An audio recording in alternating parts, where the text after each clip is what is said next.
we unite East and West Coast to present the package. So the country is together. And what a special day. For years, we have been planning and promising to bring Daniel Assisi to Baltimore. But, you know, life is so complicated. Daniel is not complicated. He's very busy. He's very, very busy. He says he's complicated. That's another story. But he is a good friend of ours. We have known him for quite a number of years. And in the Spiritist family, he is of a third-generation Spiritist family. His grandfather, Armando Assisi, was one of the presidents of the Brazilian Spiritist Federation. All right? So the family is very much into practicing Spiritism, sharing it with everybody else. And they shared so much, they sent Daniel out of Brazil. You can go there and multiply the talent. So that's why he's here. And we're very blessed that he's here with us. And of course, professionally, he is in charge of pretty much like a manager of charter schools. You can imagine how busy he can be on a daily basis. And there he also is one of the directors of the Blossom Spiritist Society, director and founder, together with Akemi Adams. And he's in charge of the English-speaking meetings in their center, and has been helping with translations in many ways, giving talks everywhere and elsewhere in the United States and abroad, and has been also a collaborator of the Spiritist magazine. And it's with great joy that you're going to join us in welcoming very warmly our friend Daniel Assisi. How's everyone doing? Good? Great. Well, it's really, really a great pleasure to be here with you today. I want to say place, but it's really not a place, right? Because the place doesn't matter. The Spiritist Society of Baltimore is really dear to my heart.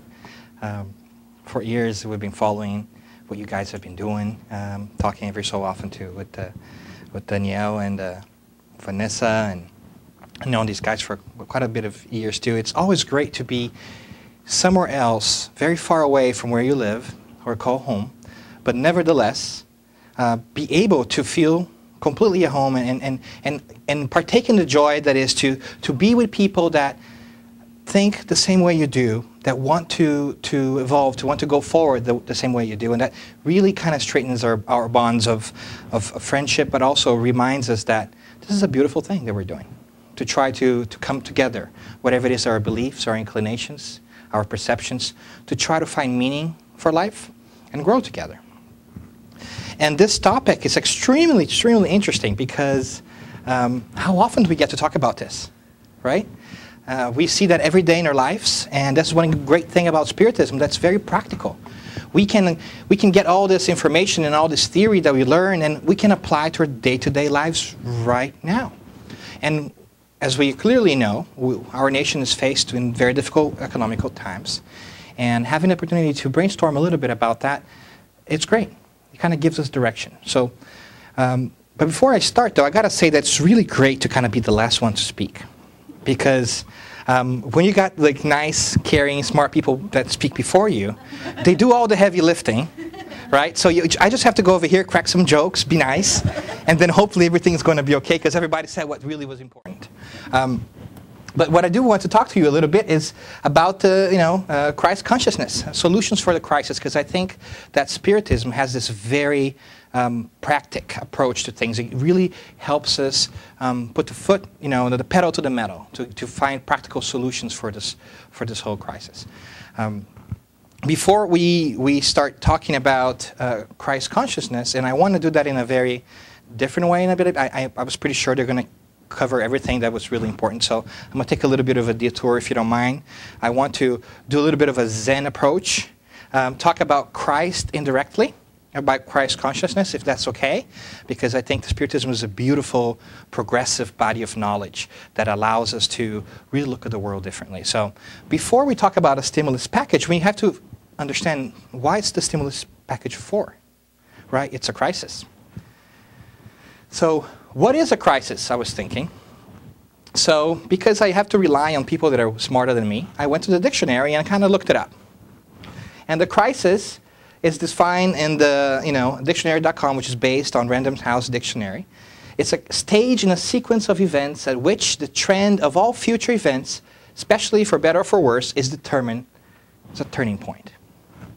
A condition of instability or danger, as in socio-economic, political, or international affairs, leading to a decisive change in a dramatic, emotional, or circumstantial upheaval in a person's life. And I think we can agree that's our days. That's our day-to-day life. This is our times, right?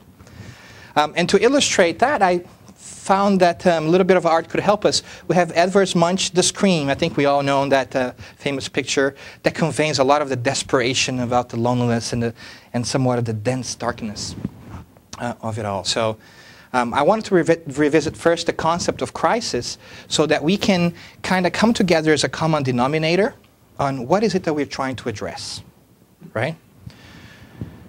And here's when I start taking a little bit of a meandering path, and I ask for your indulgence. And hopefully I'll come together at the end somehow. If not, please feel free to throw some tomatoes or something. Okay, so I wanted to talk about a different kind of crisis by illustrating, I don't know if you guys are familiar with the allegory of the cave by Plato, the Greek philosopher, disciple of Socrates. And an allegory is nothing more but a symbol that's been stretched over and over. That is, it's a symbol that you can keep reusing, so it's a symbol within a symbol. It's a story that has many symbols that come together. And Plato's allegory of the cave, it's really, truly a fantastic thing. And here's why. Plato, talking to his disciples, of which one of them was Aristotle, illustrated life being like an allegory of the cave, in which, get this, look how interesting this is. There are prisoners that have been born and raised in shackles in a dark cave. And they are perpetually facing the wall of the cave. And they've known nothing else but the walls of the cave. And behind them, at the back, we have a fire that keeps going on. And that fire, with the light, comes this way and reflects the shades, the shadows of things behind them, right? And there are other people that move, creatures that go by and forth and move things. And then these prisoners over here, shackled, which know nothing of this, think that the shadows are actually the reality. So for them, their life is the shadows are cast on this wall, but they don't even know that's a shadow. So that's all they know. And they grow up like this, and that's all there is to it. But what if one of these prisoners, for some reason, was to break away from these shackles and turn around and find out there's something else going on? And he decides to go out and investigate for himself. So he goes up the path, sees the fire, sees everything else, and finds an exit to the cave. And knowing this is a bright new world, he rushes out, and what happens to him? He's blinded to begin with, because he's been in the cave for so long that there's so much light that he doesn't know what it is. So he kind of has to walk back a little bit. There's a moment of confusion. He lets his eyes adjust, and then he understands and goes out and sees a brand new world. And he goes, wow, I could never have imagined that there was so much more to it other than just the shadows in the cave. So what does he decide to do, according to Plato? Taken by this moment of joy and understanding the implications of being outside the cave, he decides, I can't just be here by myself. There are people still in the cave. I have to go back and let them know that there is a brave new world out here. So what does he do? He takes the path back and tries to free his friends, the prisoners, that are still in shackle, to let them know that there is a world out there and that this is nothing but shadows of a fire that's not even the true light that's outside. And what do? Do they jump for joy and immediately say, let's go? No, they shoot it down. They say, no, that is nonsense. That's all we ever known. That's what we know. That's how things are. We are fine with it. And in great sadness, he leaves and follows his path. So the reason I want to talk a little bit about the allegory of the cave is it's yet another example of a crisis, a personal crisis, a crisis in which we realize that there is a different dimension to the world that we live in. When we realize there's a different way of looking at things. Were it not for this crisis, for this moment of doubt and pain, our friend who was able to unshackle himself and move out would never know the beauty of the outside world. Right? So when we talk about a crisis, we are naturally have to look back to our financial crisis. We've been bombarded with the idea of financial crisis for a couple of years now.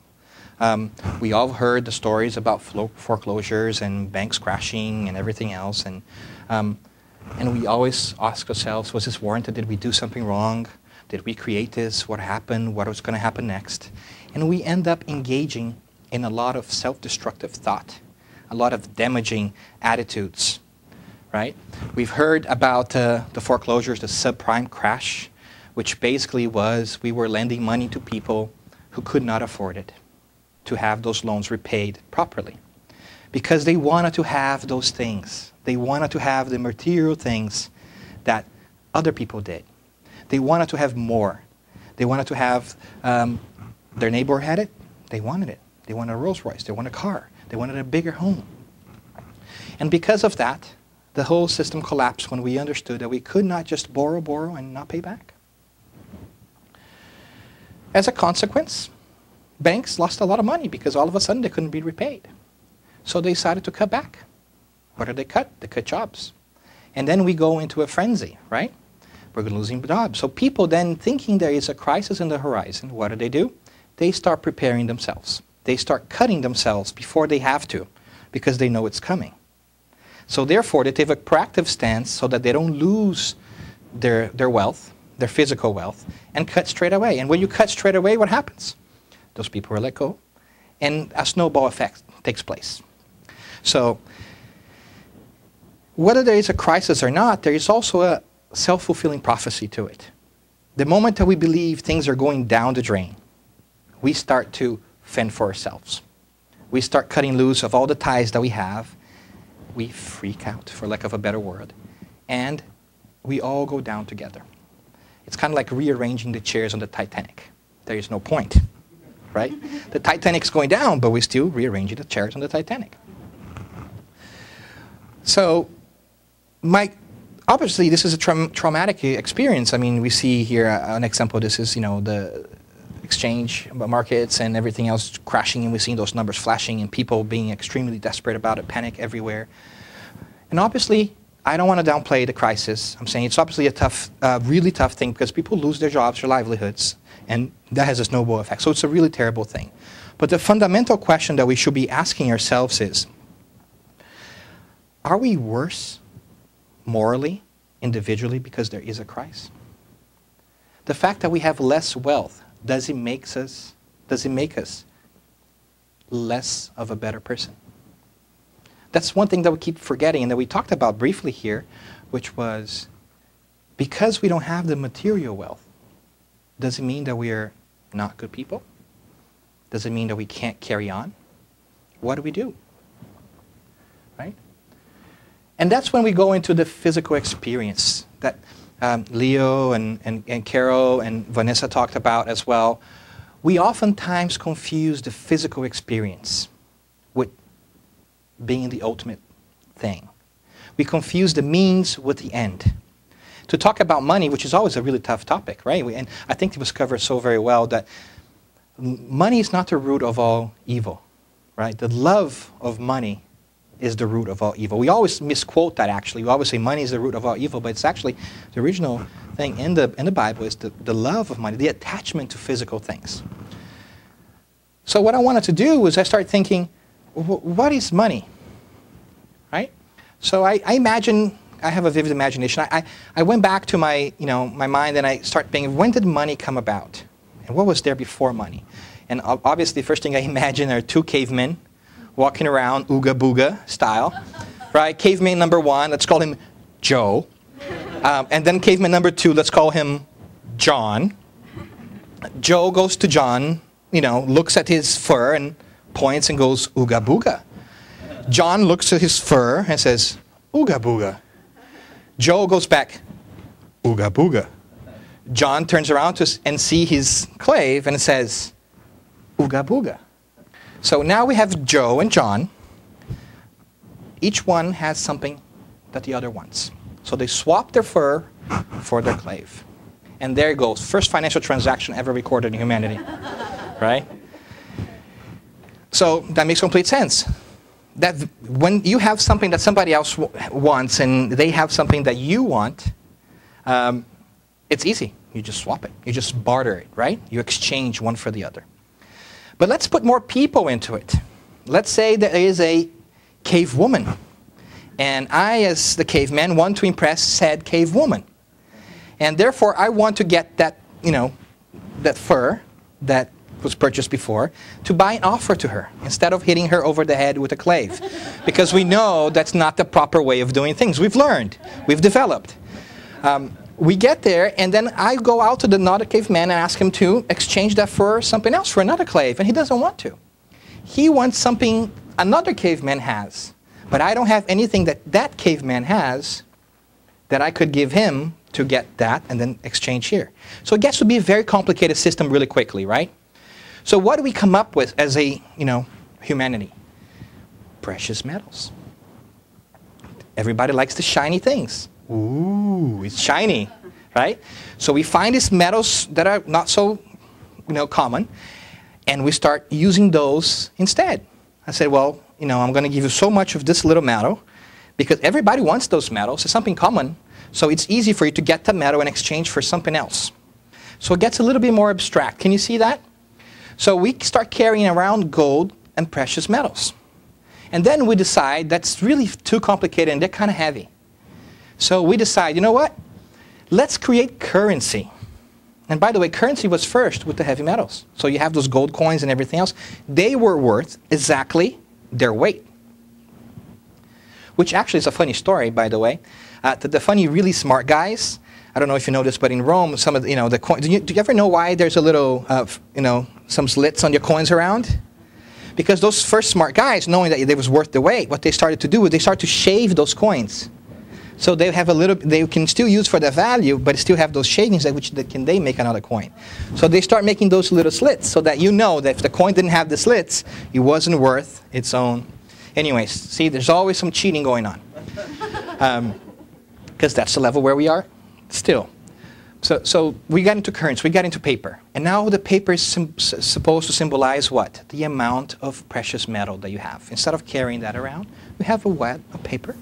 And you take those things and you pay. So that makes complete sense, right? So it's just making things easier for us. And then comes the banks and they say, why are you carrying paper around? Let me give you this piece of plastic, right?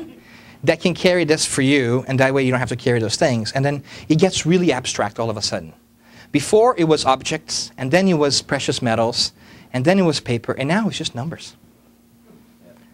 If you ask, where's my money? And you go to the bank, you're likely not to find it. It's just an abstract thing. We get paid in numbers. It's a direct deposit, right? Goes into account.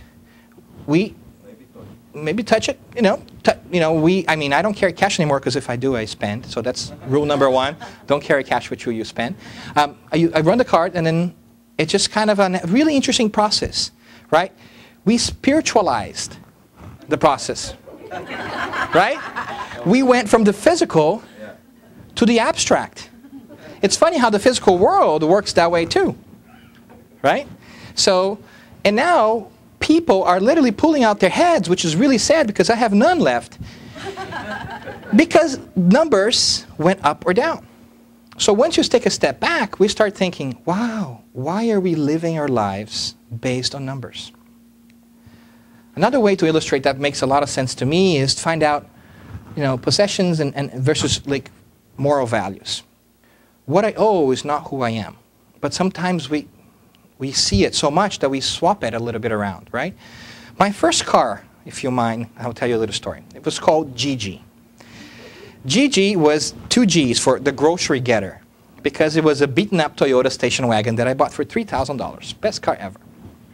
I figured if I mocked GG before anybody else did, because I was in college, it would be okay. So I made a license plate, GG the grocery getter. Everybody loved GG, right? So I went to work and got a little bit more money, and I decided that I was going to buy a better car. And when I went to work, I did buy a very nice car, very expensive car. But guess what happened? I'm like, ooh, I got to watch out now. What if I scratch my car? What kind of insurance? Maybe I shouldn't drive because it's going to devalue. The more miles I put, the less it's worth. Should I buy a second car? Funny, huh? But seriously, I went down, I'm not kidding, I went down this road in my mind. Maybe I should buy a cheaper car and drive it around. And then I caught myself and saying, okay, who's got what now?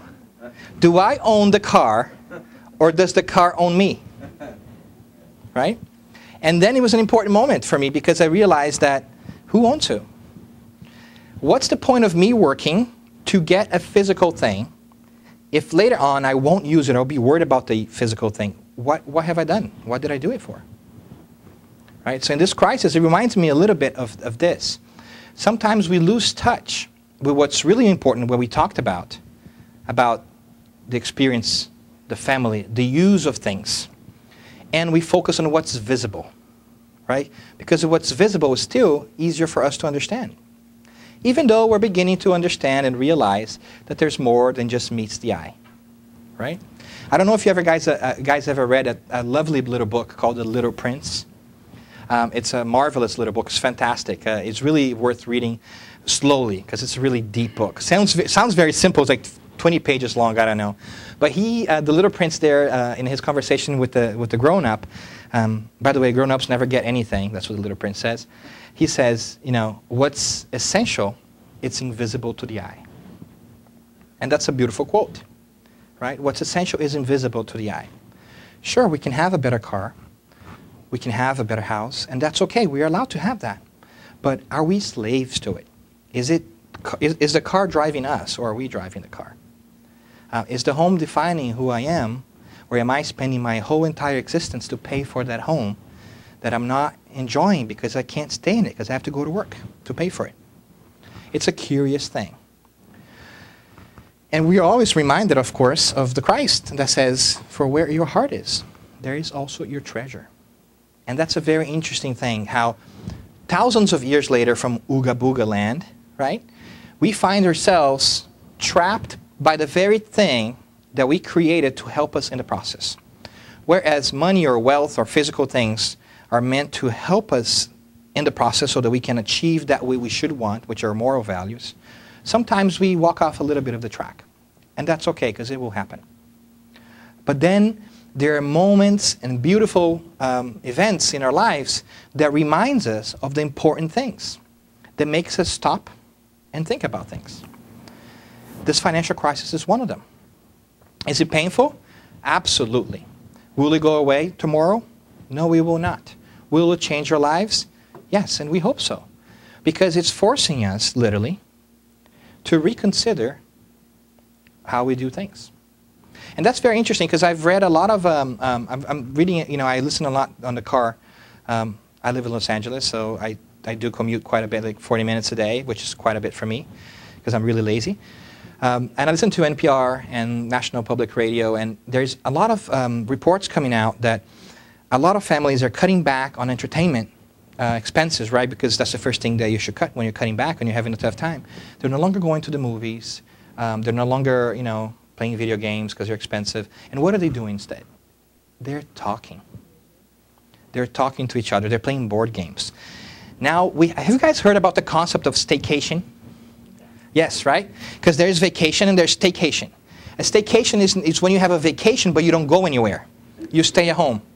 And which is a great idea because you actually enjoy what you have. And if you really think about it, you don't need to go somewhere else to enjoy it. So it's quite fantastic. So it's interesting how we're having an opportunity to redirect our thoughts, to redirect to us all to what's really important. Is it a tough lesson? No doubt. No doubt. But we should learn to make the best of it. Because if we truly are open to the process, everything that happens, like Carl said here before, if God's just and caring, clearly He loves us so much that He's always going to give us ways to develop ourselves. So there's always a silver lining to things. There's always something very powerful that will let us reconnect.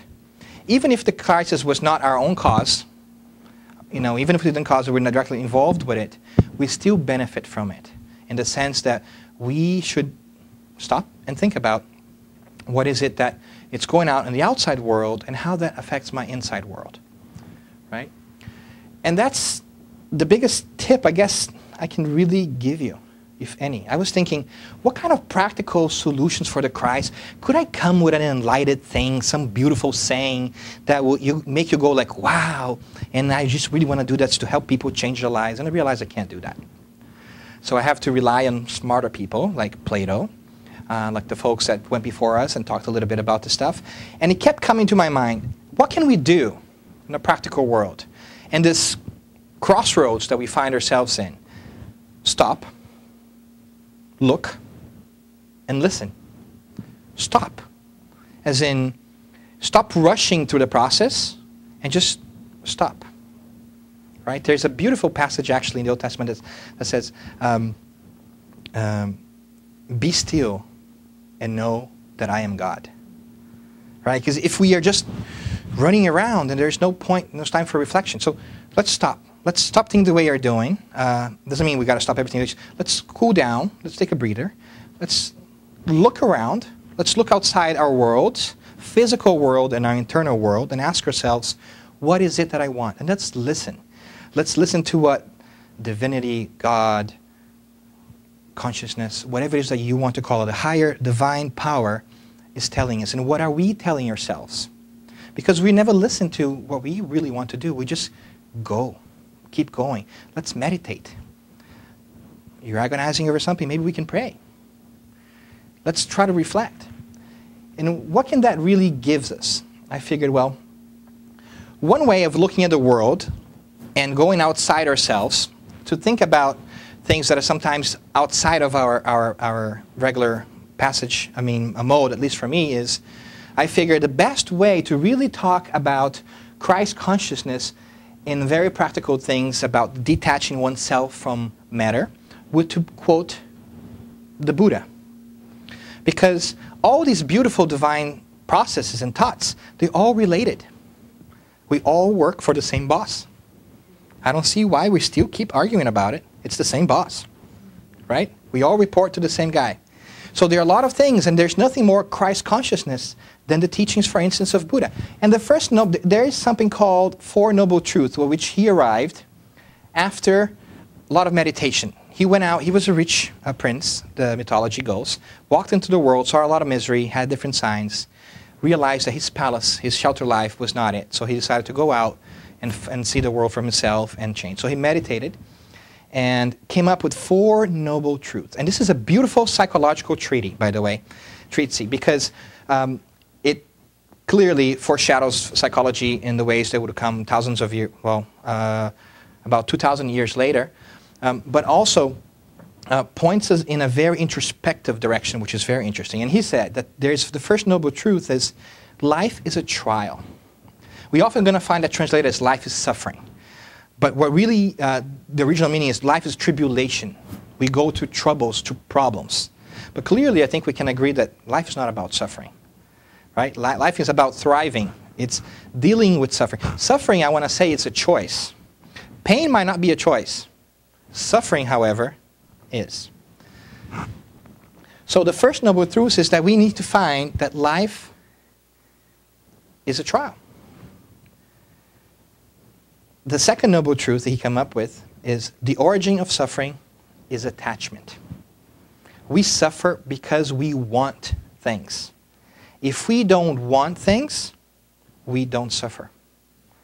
Had I kept Gigi the grocery getter, right, and not buy the latest and greatest, car that I could at the time, I would not have suffered the process of attachment. Sounds so simplistic, it's kind of annoying. Right? It's kind of like, I feel like slapping Buddha in the head if I could, because it's so obvious. That makes me feel so like, oh, how didn't I see that before? But then the great truths are very simple, are right there for us, right? And the third noble truth, this is a beautiful process, because, I mean, it seems like we can just stop right here and be done with it, right? But the third noble truth is very Christ-like, and in that assures us that the ceasing of suffering is possible, that there will be an end to suffering. Right? There's nothing more Christic in that sense than that. As we evolve and we detach ourselves from wanting things that we don't need, we will no longer suffer. Right? And because he was very pragmatical and practical, he gives us a way, that the way to avoid suffering, right, to deal with this and arrive this, is the eightfold path, which I'm going to share with you just a little bit, which is very interesting. But I look here and I say, wow, this is fantastic, because this whole process matches completely with Christ consciousness, right? Happiness is not of this world, right? Those that want to follow me, pick up your own cross and follow me. Nobody else can do it for you. You can't pay somebody, although I really do like the happiness stand, the $10 happiness stand. Wish we had one of those. We can't. We got to do it for ourselves. Like credit cards, personal and not transferable. You got to do it yourself. And there is a specific way. Clearly, the eightfold path is not the only way, as we know very well. There are many different ways of arriving at the same spot. This is one way he suggested. Like many other great minds and spirits suggested different ways. The way in which we get there, it's important if he helps us. But it's important for us to enlarge our consciousness to understand that it's not just one single way. Otherwise, we wouldn't be here. We wouldn't be different. We wouldn't have different shades of skin, be born in different places, have different learning opportunities, different wealth levels, born in certain families and not in others, physical disabilities. We get that. We know that. That everybody is the same in that we're all unique, different.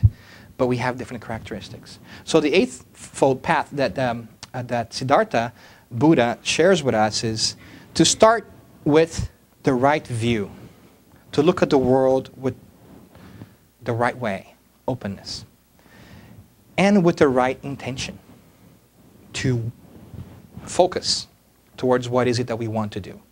And that hopefully will build us wisdom, because we will know what is it that we want to do. And that's already really tough, because oftentimes I find myself asking, what do I really want for life? And I'm not quite sure I got it all figured out. The third step, the right speech, is if we know what we're thinking, then we got to communicate that properly and act properly and live a life that matches that. That is, right, to put our actions where our thoughts and our mouth is. That hopefully develops an ethical conduct. And the sixth step is to have the right effort to go outside ourselves, to always have the right mindfulness, which is very important in this moment of crisis, to understand that we are not just suffering endlessly and there's a reason, and have the right concentration, the right purpose to everything. So that's one suggestion, which is the eightfold path by Buddha, right? And because, I honestly, this is funny to me, I'm sorry, I never thought I was actually be quoting the Rolling Stones. But looking at the world, I was actually in the plane saying, there's so many beautiful messages out there, and it's great how God lets us see the same thing over and over in different ways in case we don't get it.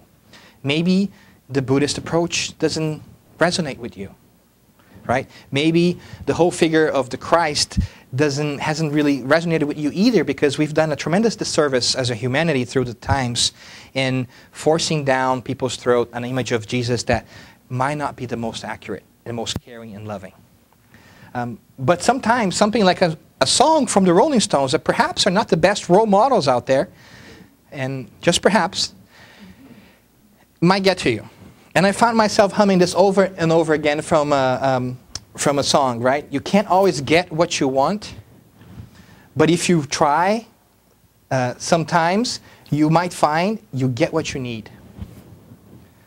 Isn't there more financial crisis-like? We can't always get we can't have the physical stuff all that we want. But if we stop and really pay attention to it, we'll find out that we have more than what we need.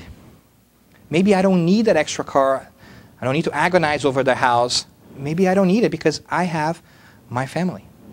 Or I have friends, which I probably haven't been in contact with because I'm so busy working. So maybe I can take some time and reinvest, for lack of a better word, in personal connections. So a rolling stone gathers really no moth, which is really interesting because I just got a personal kick out of that one because I never thought I was going to be actually using the Rolling Stones for anything.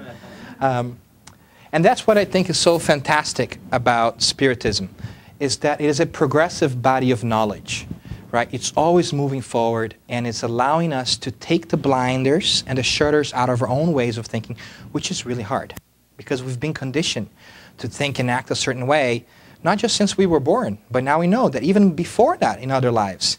So breaking away those mental patterns that we bring with us, it's really tough. So Spiritism is great because it's a science, which means it's always probing, it's always investigating, it's always looking, it's always learning.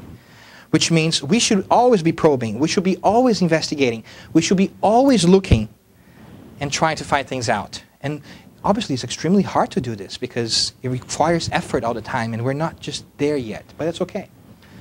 But it deals with the nature, the origin, destiny of spirits, as well as their relationship to the corporeal world. It's beautiful because we recognize our spiritual nature. We recognize that there's more than meets the eye, just the physical stuff. And that is our true and primary reason for being, is to evolve morally, right? To be better people. Because only happiness, the only true happiness that we have comes from moral accomplishments. We can see that. I mean, if you don't mind, I'll use Los Angeles as an example. What is the first thing that you come to mind when you think about Los Angeles? Traffic. What else? Hollywood, right? We had the example of Marilyn Monroe today. And it's just a city of lights and illusions. We have this glamour of this great people. They're very special, make a lot of money. And I want to probably, I don't know, I'm going to go out on a limb and say I'm going to ascertain, but have you looked at the tabloids lately? Are these people happier than you are? Is wealth an indication of happiness? Clearly not, right? Because physical things will satiate our need for happiness for a short time. After I buy the new car, after the new car smell's gone, the next fix will be another new car. And I'll keep looking for solutions outside of myself. Because for as long as I look outside myself, I don't have to look inside myself. As long as I keep those illusions going on the wall of the allegory of the cave and those flames, I don't have to go out of the cave. I myself am entertained. So we keep trying to fix our void, our emotional void, with material things. And that certainly has not worked. We are healthier, richer, more evolved as a humanity, as a society than we have ever been in the course of human nature. Yet, never has the suicide rate been higher. Clearly, we've missed a step, or we are in need of something. So we can do something about it. And clear is not the physical way. Well, giving away all our wealth, while nice, maybe not be the solution either. Because we need it. We need a home. We need a car. And just running away from the world and meditating on top of a tree or a hill that nobody is around to talk with me has a little merit because I too am not engaging with others. I'm not giving back to the world. So there's got to be a middle point. There's got to be a way for us to balance some use of physical things with the proper application of our intentions and our wisdom and our own teachings, whatever it is that we want to call it, to live happier lives. Right? To dissuade us from feeling the envy that really pains us, and it is true.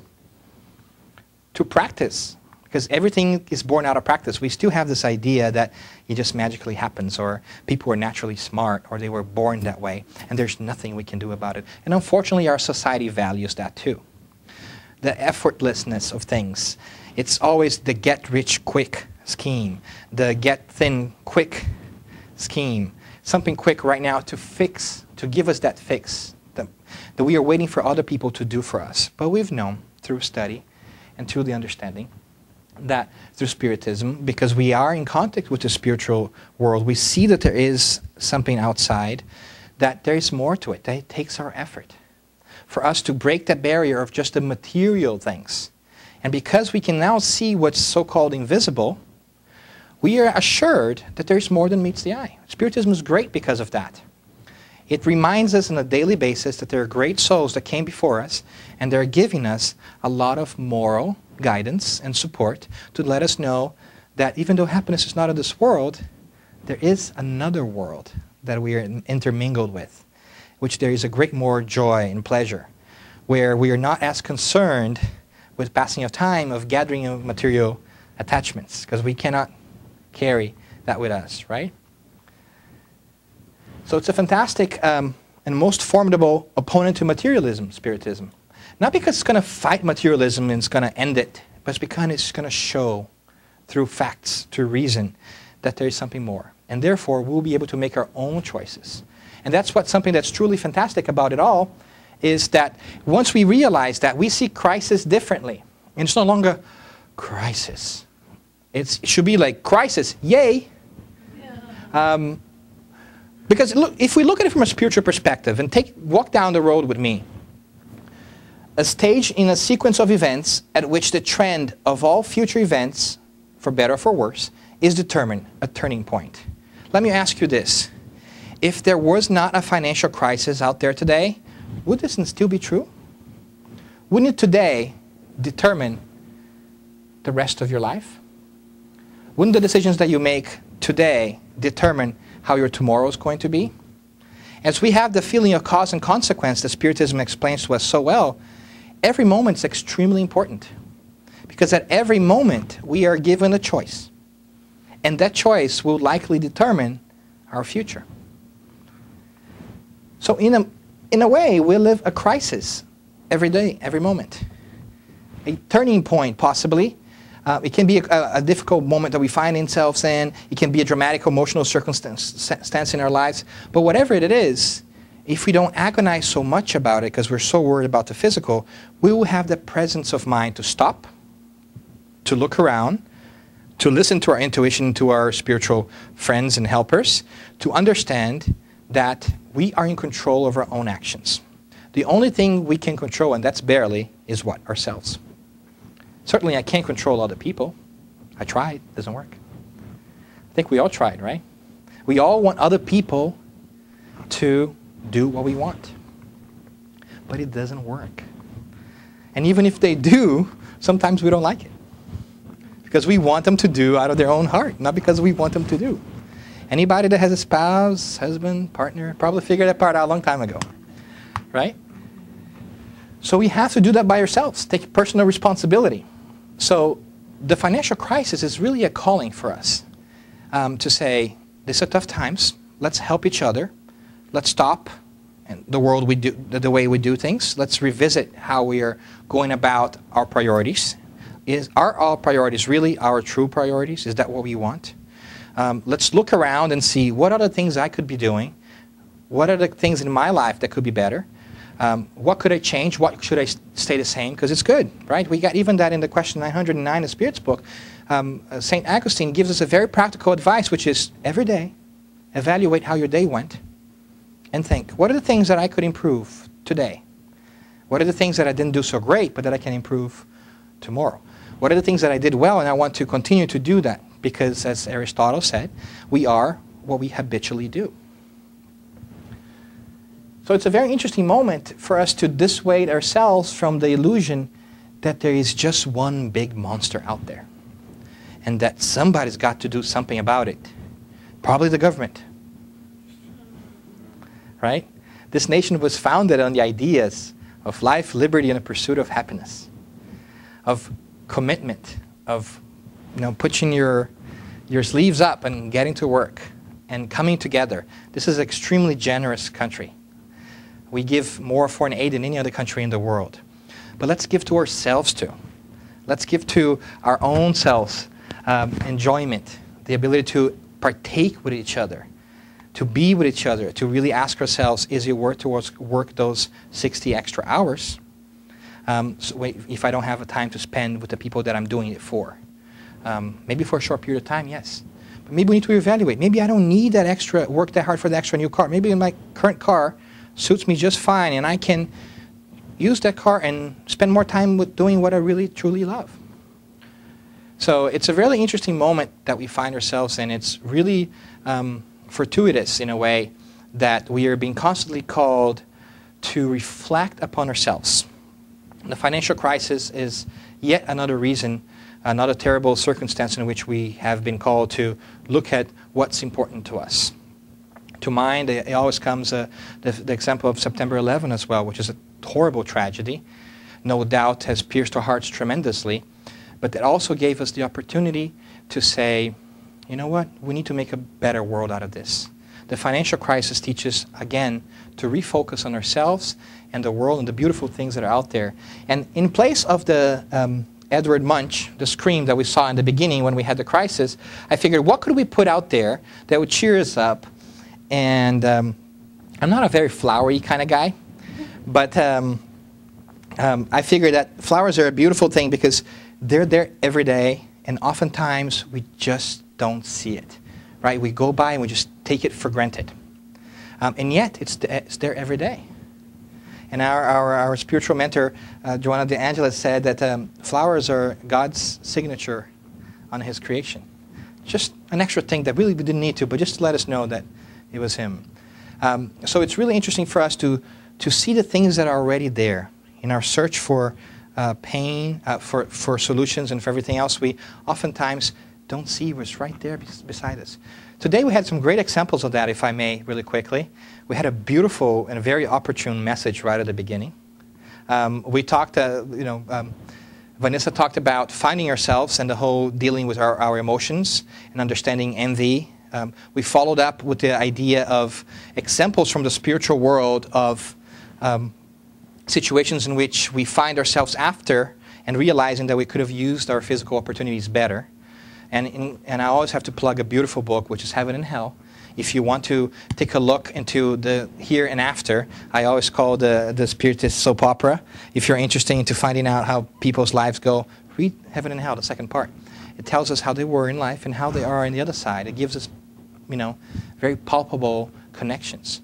Then after that, we talked about the role of money in our lives. That's a biggie for us. That's super tough.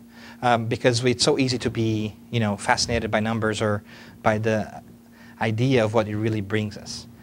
And then we looked at different ways to address the crisis. But whatever it is that we think about or we do, one must never forget the fundamental and underlying principle, which is we're never alone. God loves us and trusts us so much that, I don't know why, actually I do, out of His own wisdom, He let us make our own choices. There can be no greater proof of love than that. We are able to make our own decisions. And whichever decisions we'll make, sometimes the right one, sometimes the not so great one, God's going to be there for us. And we will have another chance. And it's a fantastic opportunity. And we saw the practical application of that right now, earlier today, when we had free hug time. How often do we do this? And maybe we should make that tradition, that every time that Daniel changes the tape, you should go and hug him. And by the way, Daniel's currently experiencing a hug deficit. So if you haven't had a chance to hug him just yet, help his spiritual economy and give him a hug afterwards, because he's always working back there behind the scenes. But with that in mind, and all jokes aside, I really want to thank you for coming out here today on a Saturday when I know that you could have been doing something possibly a lot more fun. I think not because you came to listen to us, but because you are also doing your effort to try to find a place and a role in the universe. And that's truly fantastic. And if we could all keep doing that, we would then be able to certainly wash away all kind of crises that we have, not only physical, material ones, but those of all the emotional afflictions that we have out there. Thank you very much for your patience and for indulging me, and I hope you have a great, great night.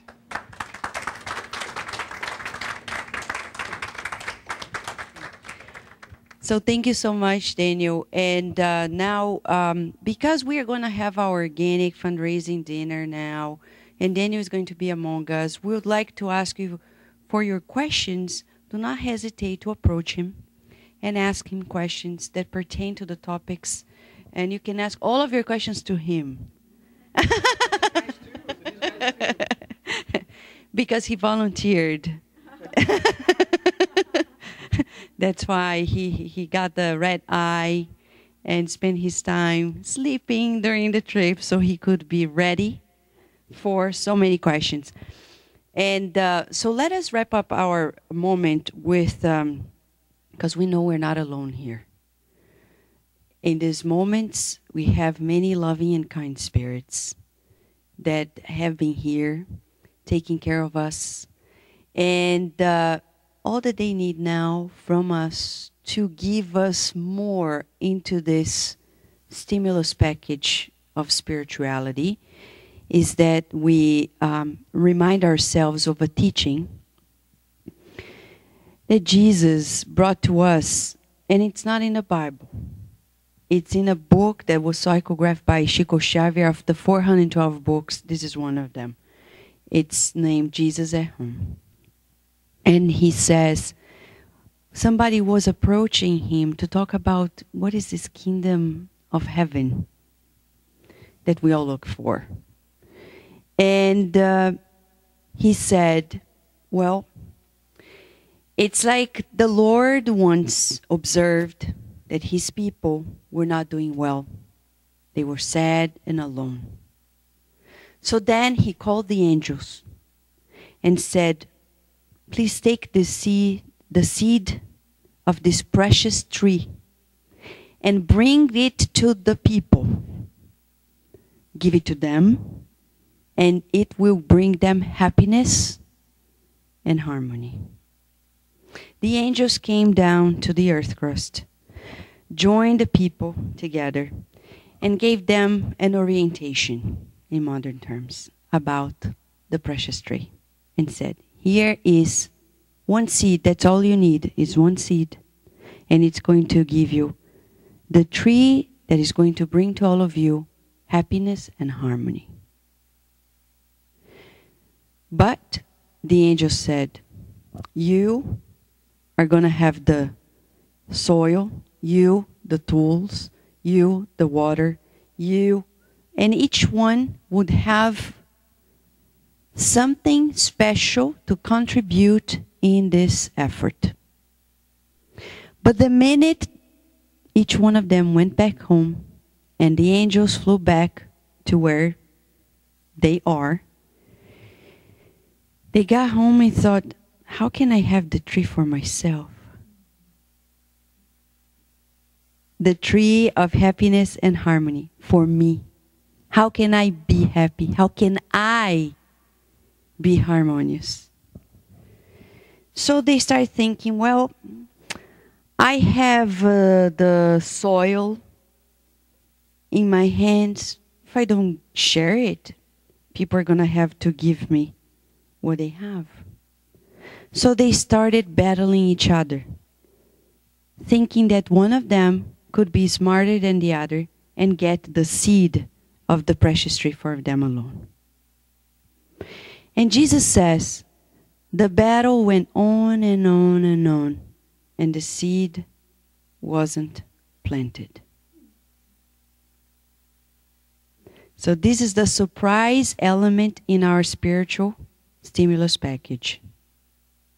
It's the seed that tonight we're giving back. And it's the opportunity we have together. It's the secret element of the stimulus package, teamwork.